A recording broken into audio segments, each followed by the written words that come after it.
wild that Meghan even thought that she needed to have a baby shower for this baby that, I mean, one of these days I've got to go down the full rabbit hole about this baby.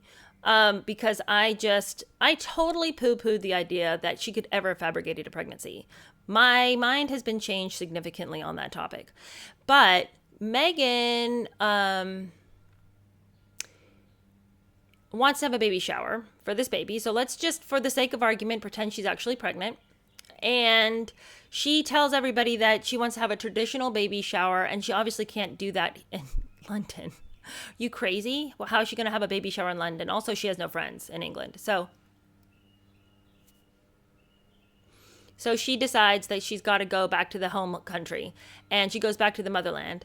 And I think that it's weird that she wants to have a baby shower at all, because a baby shower seems like a real plebeian type of thing for somebody in her station to need or want. I mean, Meghan, you need a box of diapers and a couple of onesies. I mean, like, why are you having a baby shower? People have baby showers so your friends can give you gifts, but you don't need gifts, Meghan.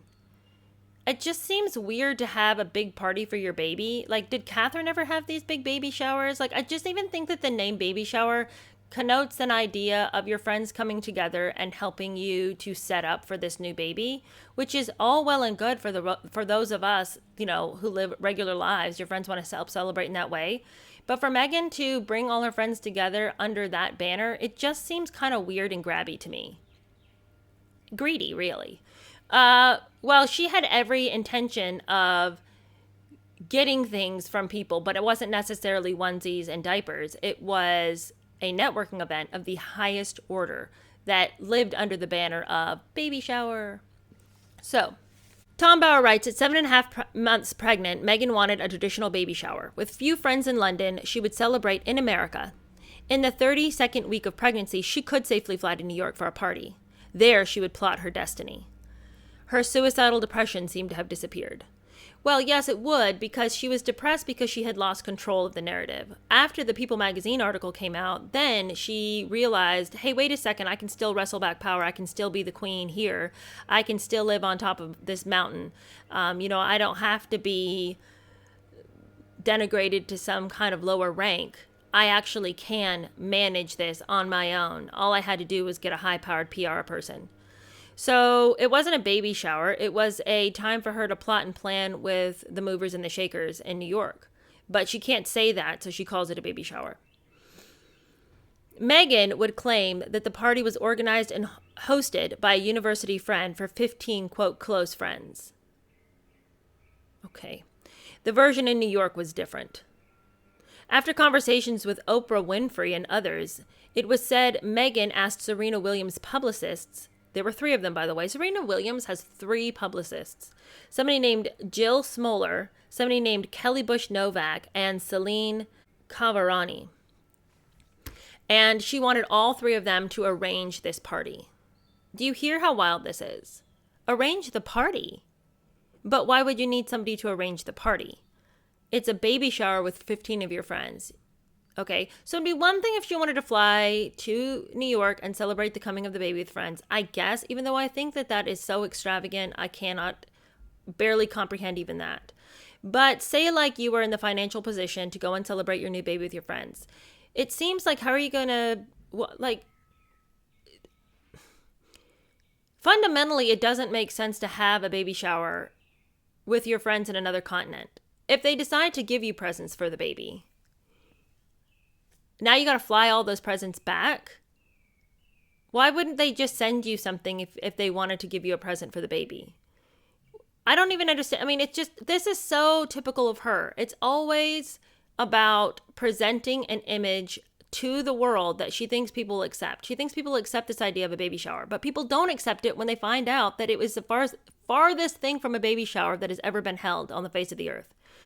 I can't even believe that this far along in her life, where she has seen so often the ramifications of her lies, that she would continue to think that people are buying this act. Anyway, she's got 3 publicists to arrange her baby shower. What, you didn't have 3 publicists arrange your baby shower? Sorry. The result bore no resemblance to a traditional baby shower, obviously. How could it when you have publicists arranging it? And it wasn't like a party celebrating the birth of a soon-to-come child. All it was a launch pad for a group of friends who were all looking to financially exploit Meghan's new platform and Meghan's new status. So, I mean, it's an insult to her. She should be offended that people wanted to come to this party solely because now she has new status. None of these people could have been bothered to have anything to do with her before. But now they all realize that, oh, Meghan Markle? Oh, wait a second. I do remember Meghan. Oh my gosh, our paths totally crossed. And we would have been such besties. It's just, we were working on different projects. But it is so, so, so good to see her again. And I can't wait for us to, have a chance to sit together and just remember old times. It's going to be so good. None of these people could have bothered with her before. I don't know how she's okay with this. But the thing is that she has functioned for so long as a networker and a user of people that she's past the point of even seeing it for the colossal insult that it is. It's just how you do. It's just how people function in the world. Everybody does it. She invented Jessica Mulrooney. There was 2 actresses, Abigail Spencer. I've never even heard of Janina Gavankar. Then she invites her hairstylist, and both her hairstylists got to come. Her fitness trainer got to come. Okay, that's, first of all, the 3 people listed at first, Jessica Mulrooney and the 2 actresses, that's where the normal stops. Then, I don't know how close you are with your hairstylist. I don't know, would you guys have invited your hairstylist to your baby shower? Maybe, depending on how close you are to her. Your fitness trainer, okay. But that's the departure. It went from, okay, that makes sense. Okay, that's interesting, to what is this person doing at your baby shower? The more important guests were the NBC executive Bonnie Hammer and Oprah Winfrey's close friend Gayle King. And then, of course, Amal Clooney gets to come. She's got to invite that girl because that's how she's getting home on the private jet. So I guess Amal can come. Naturally, Meghan's confidant Misha Nonu was invited. Nonu had already exploited their friendship for advertising another of her products, that Saturday skirt that we've already talked about. And with the tag recently worn by Meghan Markle, the Duchess of Sussex, she had been privileged to use Meghan's standing already, but she was looking for round 2. With Meghan's blessing, other invitees intended to do the same thing. Celine Kavarani, a publicist, would use the event to promote her clients' fashions. Jessica Mulrooney hoped to capitalize on her friendship to get an enhanced TV contract, and Serena Williams, who funded the party, would re-advertise her brand citing Meghan's name. The guest list was Meghan's latest shot at launching her own celebrity in America. If there had ever been any doubt in anybody's mind at the palace that Meghan was potentially wanting to go back to America, without a doubt they knew now that she totally wanted to leave. And she had absolutely no intention of staying. Everything about this party screams, I am padding my landing for my fall from grace. On the 15th of February, Meghan arrived in New York for 5 days. She headed for the Mark, promoted as New York City's most boldly lavish hotel. Her suite was £15,000 a day. Now, when it says that Serena Williams funded the party, I don't know if that means her stay at the Mark or if we're talking about just literally the party. Because we're going to get a price tag on the party. It will blow your mind. This is not you and your aunts getting together and playing some party games with diapers and chocolate pudding, okay? This is crazy town when it comes to spending. So her room alone, we haven't even gotten to the party, £15,000 a day. The Mark was one of the city's few luxury hotels that could guarantee full frontal publicity for every arrival. There was a side door, but it was practically unusable. So people went there to be seen. That was the purpose of being at the Mark. Meghan's dinner on the first night was with, who do you think? Marcus Anderson. He's showing back up. Then she's got Jessica Mulrooney. Of course, she's got to have her girl with her. Then she's got Serena Williams and Gayle King. Now, At the start of this whole book, Serena Williams was like a question mark as far as like what their friendship was. We remember Meghan trying to get in with Serena early on when she had the TIG because she was trying desperately to get photos with celebrities so that she could increase her own name and people's public awareness of her.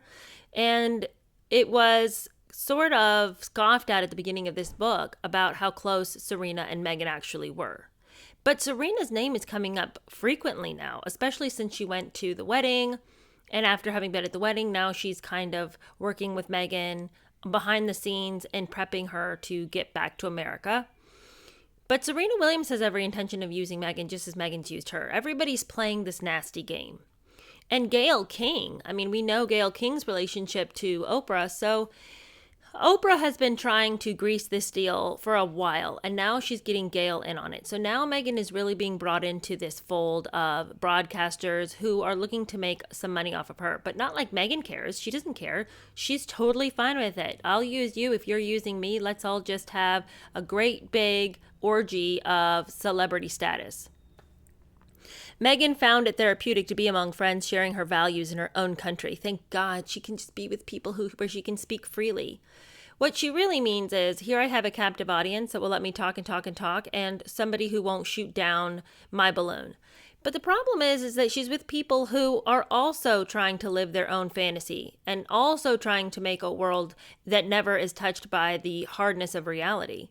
The palace at least had her realizing that the world doesn't revolve around you, and to your betterment that you understand that. But Meghan's with people who all want the globes to revolve around them. And here they can sit and talk about how their truth has been infringed upon, how they're constantly being oppressed and maligned. Like, all of these people love the talking points of how people one time hurt them, but they rose from the ashes. It's like they love nothing more than a story about, you know, pulling yourself up by your bootstraps against all odds. Everyone was against you. But they also love to talk about how even though they're so strong, they can't seem to get ahead. That's the other thing that I don't understand about this group of people. They want to talk about their strength, but then it seems like they're never, you know, rising to the potential that they keep telling you they have. So it's like either you don't have the potential or there actually isn't a crisis here. Well, listing her grievances, just as she had done to her 5 friends who were quoted by People magazine, Meghan's sincere loyalty towards the royal family appeared to be slender. Did she just monopolize every conversation she gets into? I would hate to have to sit down and eat with her because she'd want to keep rehashing the same sad little talking points about how the palace just hated me so much. I've just been maligned. I've just been abused. It's just Harry and I against the world. Meghan did not pretend to be modest, by the way, on this trip. Remember how in People magazine, one of the huge points there was how frugal Meghan was? With zero evidence to substantiate that claim.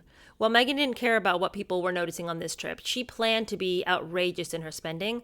That's part of being the celebrity, that you can spend, and you don't have to watch your pennies like the rest of America. She had no intention of following the Queen's notable frugality. And honestly, nor could she. Not when she's running with this crowd, not when she's going to this hotel, not when she has promised a party that is going to exceed every single expectation you could ever have for a baby shower. Like those who financed the baby shower, she was determined to get her money's worth. Journalists and photographers, briefed by organizers, were crammed behind specially erected crash barriers outside the hotel. Wearing an unmissable red jumpsuit and big sunglasses, Amal Clooney clearly wanted to be photographed walking toward the hotel door, possibly to show solidarity with Meghan. Some guests carried large gift bags. A harp was slowly wheeled in. A trolley of away suitcases followed. Okay, I forgot to look up what this away suitcase business is. But that mental picture alone, think about this, you guys. Think about the baby showers you've either had for yourself or the ones that you've attended. Small private affairs at someone's suburban home. You and your girlfriends and female relatives getting together to celebrate with your Target baby clothes and your, diapers and your, gift cards and like, this is the baby. These are the baby showers that I've known. Okay. And I would even say that the nicest baby showers that I've ever been to still are not like this. I mean, Who has publicists arrange a baby shower? People who don't have real friends. That might be one answer to that question. But we've got this baby shower at this ridiculously overpriced hotel. There are journalists and photographers who somehow have been made aware of this. What if you are so concerned about being a private person and not being bothered by everybody and people not getting in your business, then why didn't one of these 15 friends that you're meeting in New York for your baby shower not decide to host it at their home? No, you can't have that. The photographers, the journalists, everybody knows it's going. Everybody's got their cameras out. People, the guests are coming in with their big gift bags. We've got a harp being rolled in. We've got this huge trolley of away suitcases, which I assume were gift bags that were given to the people who came to this party. Because everybody who left with one of these suitcases. I mean, what? I don't even know what was in the suitcases. Everybody was headed towards the $57,000 a night penthouse. This was a 5-bedroom suite with 2 bars. And Meghan's guests knew from photos what they could expect, because they'd already been posted earlier by Darcy Miller, the party planner, who had prepared a vast excess of food. There were 4 macaroon towers. There was designer biscuits. There were cakes, mini meringue pies on gold-trimmed plates, enormous displays of flowers. I mean, it was just excess to the extreme. There's 15 people that have been invited to this party, okay? 15 friends. But for 15 friends, we need 4 macaroon towers. Okay, interesting. Use of funds. Less than 2 hours later, the guests departed. Each guest had been promised the home delivery of one of those away suitcases that they'd seen rolling in. So I guess they were just shown, like, this is what you get for having come to this party. Certain she would be photographed again, Amal Clooney stepped into her car in the front of the hotel. Meghan left the hotel wearing a baseball hat in clothes promoted by Celine Cavarani. As soon as the party's over, everyone's got the afterglow. Everyone wants to rush out and now promote their inclusion on this little celebrity-starred shindig. And Misha Nonu, the next day, was appearing on NBC's Today program to discuss her friend Meghan's passion for her fashion designs. Meghan loves everything I make. I mean, when I tell you that I have a fan in Meghan Markle, I am telling you that Duchess loves everything I do. With lightning speed, Meghan's makeup artist, Daniel Martin, posted flowers, posted pictures of the food, rattles and bibs, and his salon's address. Don't forget, you can come look as good as Meghan does. Abigail Spencer used the attendance to promote the fact that she had a new show coming out called Rectify. Janina Gavankar blessed the publicity generated by the baby shower to be cast in a new acting role. So everybody who came got a little piece of the Markle pie. Gayle King, after appearing on CBS to plug her intimacy with Meghan during the shower party, successfully lobbied for a new lucrative contract. King's promotion owed much to Oprah Winfrey. Oprah has always been helping Gayle up every rung of the ladder. Their relationship's always been a big question mark for me. Both of us, Oprah said, grew up as Black girls striving to do better in our lives. King is the mother I never had, the sister everybody would want. She's the friend everybody deserves. I don't know a better person. So the two of them have been in cahoots for some time, and both of them are working Meghan from every angle. The following day, Meghan flew back to London on Amal Clooney's private jet. She has never met anybody she loves better than Amal Clooney, because Amal Clooney's jet has now become Meghan's favorite way to travel. Soon after landing in Britain, her critics launched a ferocious onslaught. How could a self-obsessed philanthropist, they demanded, indulge in a junket estimated to have cost £325,000? You guys, 325,000 pounds. I feel like I can't breathe. How in the world could a person spend this much money and then think we're all going to buy the outlandish tale that it was a baby shower meant to celebrate the coming of our young child? Please, Meghan. Her defenders retorted that the critics were racist. Oh my gosh, that sad, sorry excuse. Tom Bauer provides them with a better one. He says that a more convincing reply would have been that Prince Charles sought out hospitality from shady donors on private yachts, jets, and holiday islands. So You know, what one royal does, why can't the other do also? But it's just so much easier to say racist. It's shorter. It's easier to get out of your mouth in a quick way. What I feel though is that I'm not racist by saying that I think she shouldn't have spent that much, but I am wastist. Like, let's not waste things, okay? Let's not just waste money. I'm against that. I'm against waste. For somebody who cares so much about the poor, marginalized individuals around the globe, for somebody who just cares about women and uplifting everybody, that is an outrageous misuse of funds.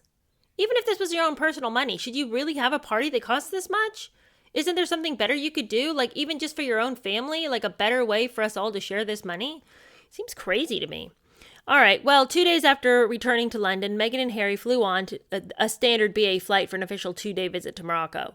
Yes, please do fly normal standard flights because, of course, she can't take the private jet to go do royal work. That, wasting money is just what she does on her own personal time. And after the backlash there, even if they had access to a private flight, they couldn't have possibly taken it because everyone was in a, hubbub about what they just witnessed. Meghan performed perfectly in public, but in private, continued to rage about the media's criticism of her trip to New York.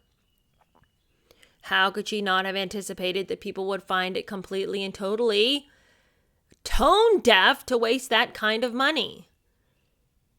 For a baby shower, even if she'd said, I'm going to go and have a party with my friends, people would have been even less likely to be outraged. But it's the fact that she thinks she can pull the wool over our eyes. That's what people are reacting to. I said this in the last episode, if she wants to be outrageous, she wants to be loud, she wants to be rude, she wants to be in your face, she wants to be controlling and difficult and all these negative things, people would almost be willing to deal with it if she just would stop pretending she wasn't that way. And this stupid baby shower is another extension of that. Don't call this networking experience, this junket, a baby shower. Don't use your baby like that. I mean, that's the other thing. It's like you could have had a party celebrating the soon birth of your child that, as far as you want to claim, this is your first baby you've ever had. Okay, this should be a huge, exciting time for you. Not a time when you're using the pending birth of your infant as a way to continually hobnob with the elites, or at least try to get in with the elites. None of the people who came to the party seemed that exciting to me. But, well, Serena Williams is pretty well known. And Gayle King. But other than that, I mean, who are some of these people? So, people resent Meghan for constantly lying to our faces and thinking we won't notice. That is offensive. That is annoying. In her state, Meghan said that she needed extra protection provided by private jets. And for people to continually harp at her for having taken one, how dare they? Her first problem was the fact that they should even suggest she should be riding around in a commercial jet. Please. How unsafe for a pregnant woman.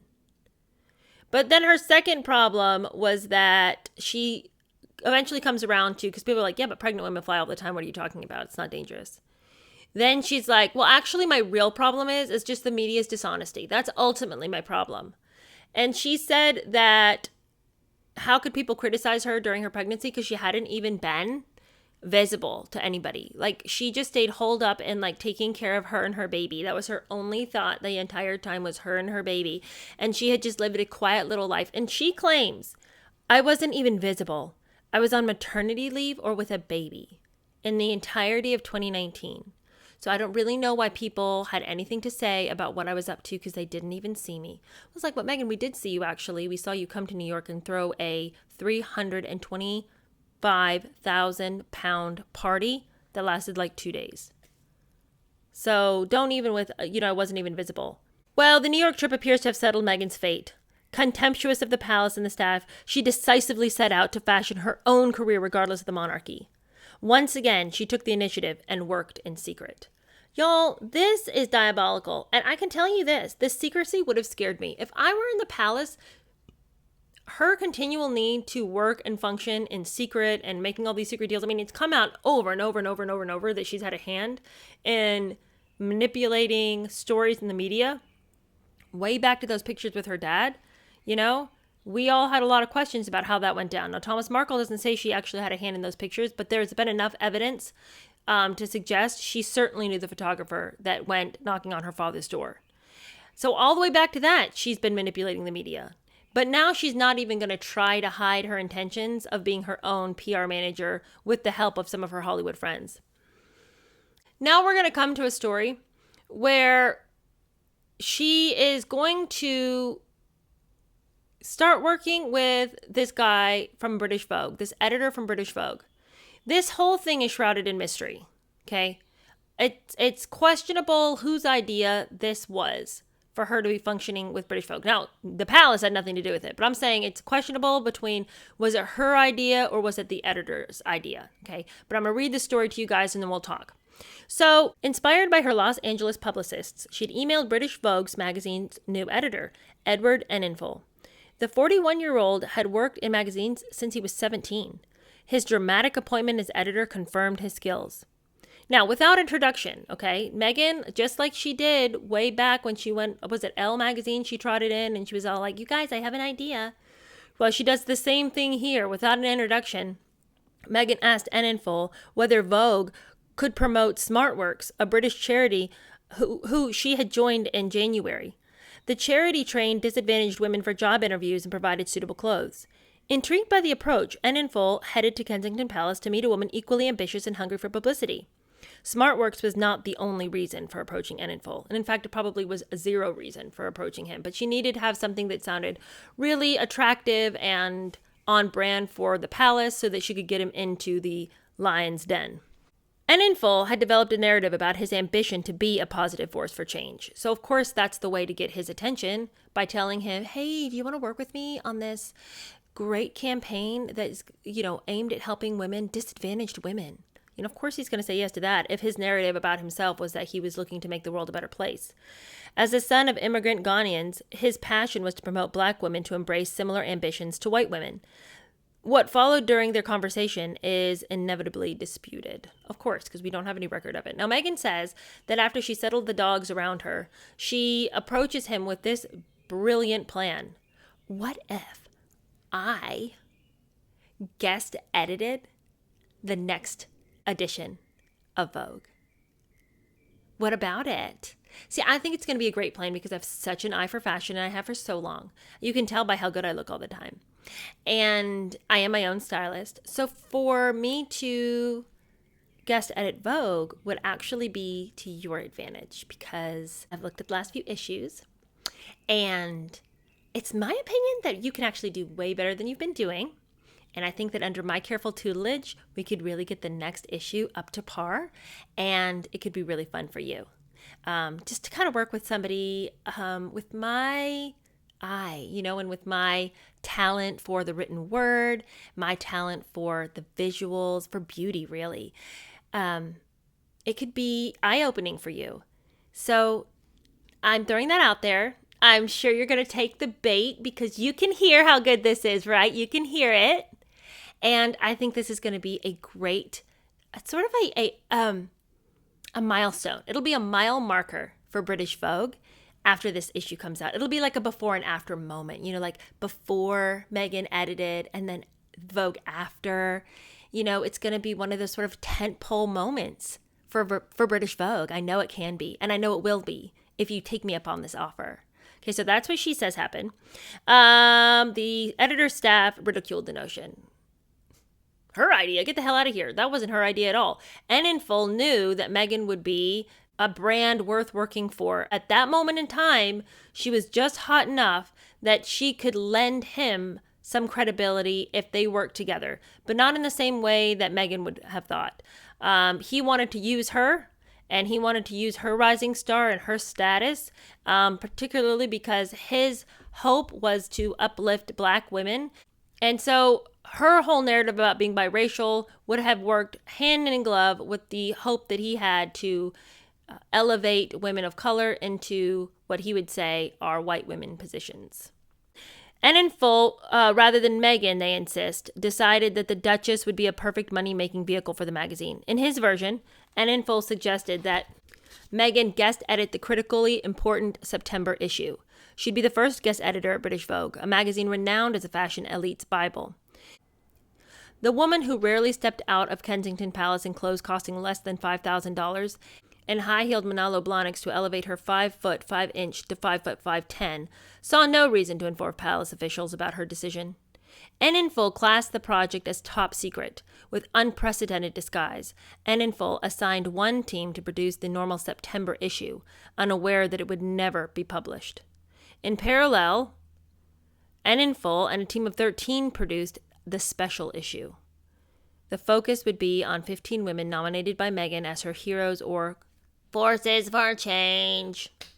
All right, you guys, if you had been part of that other team working your little fingers to the bone to produce the September issue of Vogue, and then lo and behold, Enninful's over there with a second secret team and Meghan Markle doing another issue, and your issue never goes to press, but you've been up there stressing about it as though it were, can you imagine the fallout at the workplace from that? That is like the worst plan I've ever heard from any boss ever. The fact that he thought he could do people like that is astounding. What is up with these work environments? Meghan enters into the scene and all hell breaks loose. Shocking to me that they would think this is okay.